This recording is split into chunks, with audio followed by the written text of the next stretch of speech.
aalis dito hanggang di namin nakikita nilo. Magnanakaw yung anak mo! Maniwala po kayo sa akin. Sinungaling.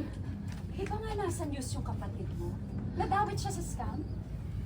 Obviously, dumadaloy talaga sa dugo ninyo yung pagiging manaloko, pagiging magnanakaw, at pagiging scammer. Dami ka pala eh! Nananakit, ha? Tama si Venice! Ha?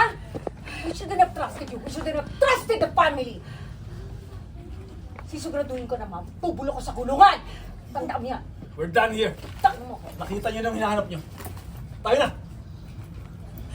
What are you talking about? Ganon-ganon na lang ba yun, ha? Hindi natin sila pagbabayan sa mga kasalanan nila? I said we're done here. Puro kahihiyan lang ginawa natin dito. Ayaw na kung dumapang taong makakita sa atin dito. Tayo na! Let's go! Papakulong kita. Now! Hey!